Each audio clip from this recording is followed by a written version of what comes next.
الحمدللہ رب العالمین والعاقبۃ للمتقین والصلاة والسلام علی رسولہ النبی الکریم اما بعد فاعوذ باللہ من الشیطان الرجیم بسم اللہ الرحمن الرحیم اللہم صل علی محمد وعلی آل محمد كما صليت على إبراهيم وعلى آل إبراهيم إنك حميد مجيد اللهم بارك على محمد وعلى آل محمد كما باركت على إبراهيم وعلى آل إبراهيم إنك حميد مجيد۔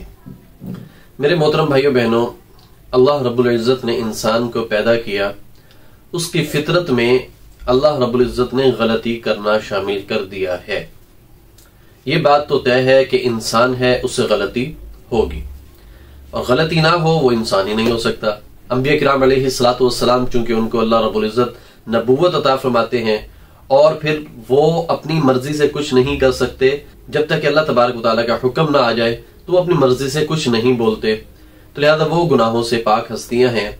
ہر انسان جو ہے اس سے غلطی سرزد ہوتی ہے۔ میں اپنے حضرت جی کے پاس بیٹھا ہوا تھا، بڑی پیاری گفتگو ہو رہی تھی، اللہ رب العزت سے دوستی کی باتیں ہو رہی تھیں کہ ایک بھائی تشریف لائے۔ انہوں نے حضرت جی سے عرض کیا کہ حضرت جی میں گناہوں سے چھٹکارا پانا چاہتا ہوں، میں کوشش کرتا ہوں کہ گناہ نہ کروں، لیکن مجھ سے گناہ سرزد ہو جاتا ہے، تو مجھے کوئی وظیفہ بتائیں، طریقہ بتائیں کہ میں گناہوں سے چھٹکارا پا لوں۔ تو حضرت جی مسکرائے، فرمانے لگے بیٹا، اللہ نے انسان کی فطرت میں غلطی رکھی ہے، غلطی اس سے سرزد ہونی ہے۔ ہاں، اگر وہ غلطی پر پشیمان ہو جائے تو سمجھو کہ وہ اس کے اندر ایمان کی رمق باقی ہے، ایمان کی تازگی ہے، اور اگر وہ اپنے گناہ پر ڈٹائی کا مظاہرہ کرے کہ میں تو گناہ کرتا ہی نہیں ہوں یا مجھ سے گناہ ہوا ہی نہیں ہے، پھر سمجھو کہ اس کا ایمان خطرے میں ہے۔ تو گناہ سرزد ہونا یہ انسان کی نشانی ہے، اللہ نے انسان کی فطرت میں رکھا ہے۔ بس کرنا یہ ہے کہ اس گناہ پر ہم اصرار نہ کریں، کوئی دلیل کوئی حجت پیش نہ کریں، بلکہ اللہ رب العزت کے حضور فوراً توبہ استغفار کرنے لگ جائیں۔ یہ اصل میں اللہ رب العزت کی بندگی ہے۔ پھر حضرت جی نے ان کو بتایا کہ بھائی اگر آپ دو چیزوں کا اہتمام کر لیں گے، دو چیزوں پر اپنا کنٹرول کر لیں گے، تو یقیناً گناہوں سے چھٹکارا آپ کو مل سکتا ہے۔ پہلی چیز حضرت جی نے فرمایا کہ آنکھ کی حفاظت کرو، نظر کی حفاظت کرو کہ یہ بلا ضرورت نہ اٹھے، اللہ کے غیر کی طرف نہ اٹھے۔ اور دوسری جو حضرت جی نے ان کو نصیحت فرمائی وہ یہ فرمائی کہ اپنی زبان کی حفاظت کر لو۔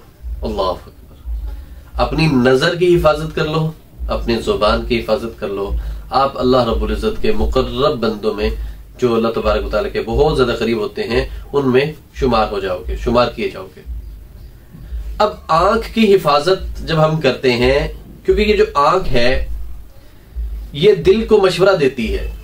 آنکھ جب کسی غیر کی طرف اٹھتی ہے تو دل جو ہے اس پر آمادگی کا اظہار کر جاتا ہے، اور پھر انسان جو ہے گناہ کر بیٹھتا ہے۔ جب انسان اپنی آنکھ کی حفاظت کرنے والا بن جاتا ہے، یعنی کہ وہ اگر اپنی نگاہ کی حفاظت کرنے لگ جائے اور دوسرا اپنی زبان کی حفاظت کرنے لگ جائے کہ اس سے کوئی غلط بول نہ بولے، ایسا بول نہ بولے، کسی کی دل آزاری ہو، کسی کی دل شکنی ہو، تو اللہ رب العزت کے وہ نیک بندوں میں شامل ہو جائے گا۔ اور حضرت جی فرماتے ہیں کہ اگر آج کے دور میں کوئی بندہ مجھے ان دو چیزوں کی گارنٹی دے دے کہ اپنی نگاہوں کی حفاظت کرے گا اور اپنی زبان کی حفاظت کرے گا، تو میں اسے گارنٹی دیتا ہوں کہ اللہ رب العزت کا وہ ولی ہوگا۔ اللہ اکبر۔ تو میرے محترم بھائیو بہنوں، بہت ہی آسان نسخہ ہے، یہ تو ہم کر سکتے ہیں، کیونکہ ہم مسلمان ہیں، ہمارے اندر عزم ہے، حوصلہ ہے، ایمان کی قوت ہے، ایمان کی طاقت ہے، اور ہم جب کسی کام کو کرنے پر آئے تو الحمدللہ کر جاتے ہیں۔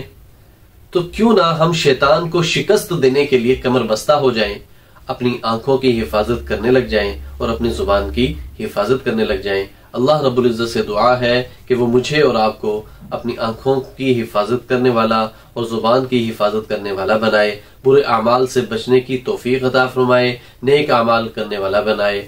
آمین۔ وآخر دعوانا ان الحمد للہ رب العالمین۔